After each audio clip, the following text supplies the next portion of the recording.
Iran America कशीदगी और supreme leader ayatollah खामनाई को निशाना बनाने की धमकियों के बावजूद सुप्रीम लीडर अवाम के सामने आए और एक दबंग बयान दिया। उनका कहना था कि अगर अमेरिका ने हमला किया तो ये जंग पूरे खित्ते में फैल जाएगी।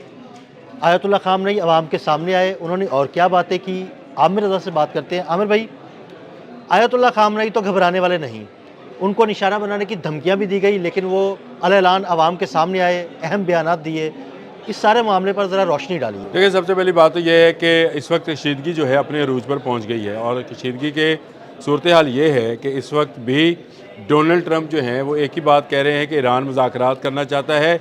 ईरान ने बड़ा वाज़ेह मौक़िफ़ दिया है और इस पर हमने बात भी की थी कि मसूद पज़ेश्कियान ने यह कहा कि ना हम जो उनका न्यूक्लियर प्रोग्राम है ना उनका मिसाइल प्रोग्राम है, दोनों को रोल बैक नहीं करेंगे।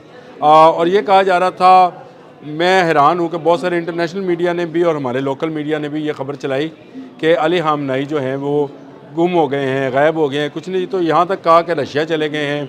फिर वो बंकर की बात आई कि बंकर में है। देखें, जहाँ पर भी सुप्रीम कमांडर होंगे वहाँ हिफाजती इक़दाम पूरे किए जाने हैं, लेकिन उन्होंने जुर्रत का मुजाहरा किया। डोनाल्ड ट्रंप की बार बार की बयानबाजी के बाद वो सामने आए और उन्होंने हुसैनिया हॉल में एक पूरी मजलिस के सामने जो है बैठकर तकरीर की और उन्होंने ये कहा कि अमेरिका हम पर जो जंग मुसल्लत करना चाहता है कर ले।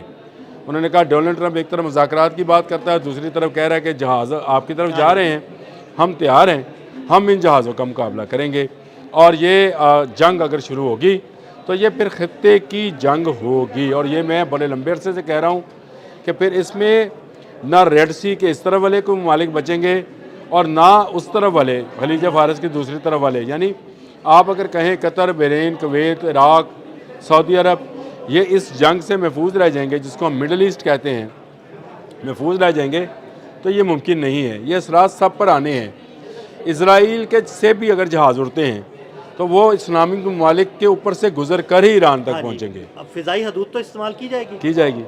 इसी तरह जो मिसाइल जो हैं अगर वो आपने हरमज़ में से उड़ते हैं तो फिर भी वो किसी न किसी मुल्क की समुद्री हदूद से गुजर कर ईरान की तरफ आएंगे। बिल्कुल, समुद्री हदूद से गुजरेंगे, फिर फ़िज़ाई हदूद इस्तेमाल करेंगे। सऊदी अरब हो गया, कुवैत हो गया, इराक हो गया।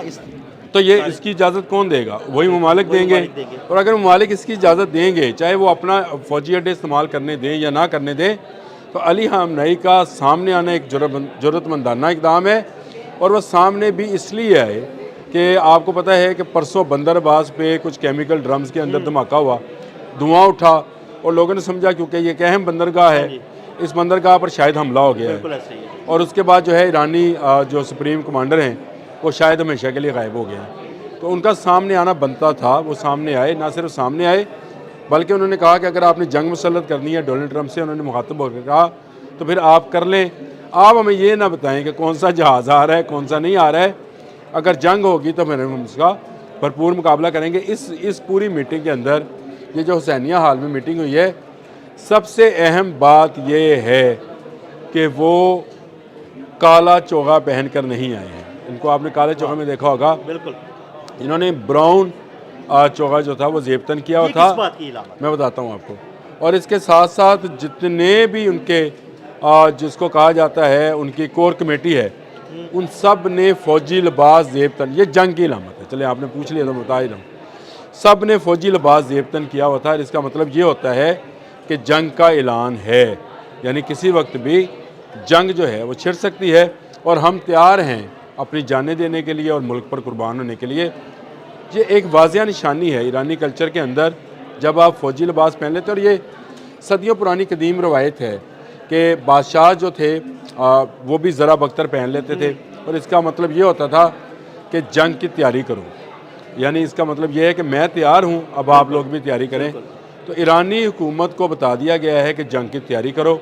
और ये जंग की तैयारी जो है ये अमेरिका के गले पड़ने वाली है। ये अमेरिका को देर में समझ आएगी कि ये वेनेजुएला नहीं है, उसको देर में समझ आएगी ये अफ़गानिस्तान भी नहीं है, उसको देर में समझ आएगी कि सामने मुकाबला करने वाले लोग हैं, ये पीछे हटने वाले नहीं हैं, जाने देते जाएंगे। देखिए, जज्बा शहादत अगर किसी ने संभाल के रखा हुआ है तो मेरा ख्याल है वो ईरानी कौम है। बहैसियत कौम की बात कर रहा हूँ। यहाँ पर तो हमारी अफवाज ने ये जिम्मेदारी ली हुई है कि वो शहादत देंगे। बाकी ममालिक में भी ये सूरत हाल है, लेकिन एक बहसीत कौम जो है जज्बा शहादत से जो सरशार हैं, जिनकी हर साल ये ट्रेनिंग की जाती है, तकरीबन 2 माह उनकी ट्रेनिंग ही शहादत के मौजू पर होती है। अब भी हुसैनिया हाल में अगर रखा गया तो हज़रत इमाम हुसैन की शहादत को मद्देनज़र रख कर किया गया कि हक़ व बातिल की जंग है, उसी की उन्होंने पैगाम दे दिया। और ये पैगाम जो है ये बड़ा लाउड एंड क्लियर है, यानी फ़ौजी वर्दी में मलबूस उनके साथ जो तस्वीर आई है, एक जगह वो बैठे हैं और इनके साथ जितने अफराद हैं सब ने अपनी आर्मी यानी पासदारान इस्लाम की वर्दियाँ पहन रखी हैं। इसका मतलब ये है कि जंग का ऐलान जो है हो गया है। अच्छा, दूसरा आमिर भाई जो उन्होंने पैगाम दिया है कि ये खित्ते की जंग बन जाएगी, इससे तो साफ जाहिर हो रहा है कि अगर किसी की भी फ़िज़ाई हदूद इस्तेमाल की तो उसको नहीं छोड़ा जाएगा ईरान की जानिब से। अच्छा, मैं वैसे एक लफ्ज़ इस्तेमाल करने लगा हूँ, ख़ित्ते में कोई ममालिक छोड़े नहीं जाएंगे, लेकिन मुझे इजाज़त दें, मैं इस पर बाद में आता हूँ। ईरानियों ने सर पर कफन बांध लिए हैं।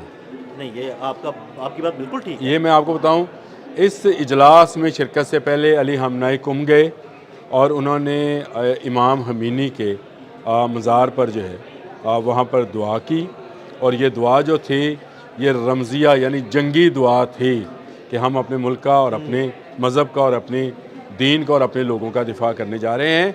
उसके बाद वो हुसैनिया हाल गए हैं। मैं इससे मतलब ये लेता हूँ कि उन्होंने और उनके तमाम इर्द गिर्द के अफराद ने जो भी गवर्नमेंट में हैं, उन्होंने सर पर कफन बांध लिए हैं।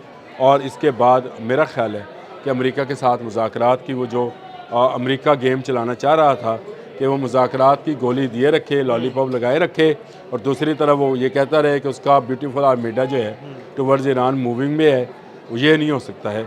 ईरान इस वक्त जंग में पूरी तरह तैयार है, और अली हामनाई का सामने आना, अपनी अफवाज को ख़िताब करना, अपने लोगों से ख़िताब करना, इस बात का बेयन सबूत है कि ईरानी मर मिटने पर जो है ईरान की खातर, इस्लाम की खातर, अपने दीन मज़हब, अपने लोगों की खातर जो हैं वो तैयार हैं। अली हामनाई से लेकर वहाँ पर आज पैदा होने वाले बच्चे तक सब ने सर पर कफन बांधे हुए हैं, और वो अमेरिका को किसी सूरत अपने मुल्क में घुसने नहीं देंगे।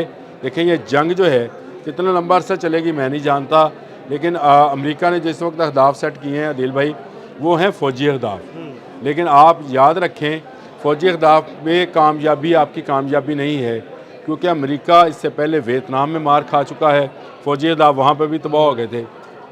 उसके बाद अफ़गानिस्तान में खा चुका है, फ़ौजी अहदाफ वहाँ पर भी तबाह हो गए थे।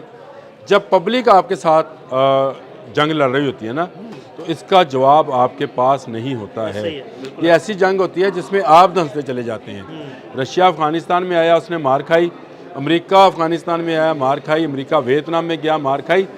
जो पब्लिक है उसको हराना जो है मुश्किल, और ईरानी पब्लिक को हराना तो बहुत ही मुश्किल काम है। ये मैं समझता हूँ कि अली हामनाई का सामने आना और ख़िताब करना, ये खुली जंग का ऐलान है। बहुत शुक्रिया आमिर रज़ा जी। बिल्कुल, आमिर रज़ा ने बड़ी तफसील के साथ इस सारे मामले पर रोशनी डाली। अदील अहमद और आमिर रज़ा को इजाज़त दीजिएगा। अल्लाह हाफ़िज़।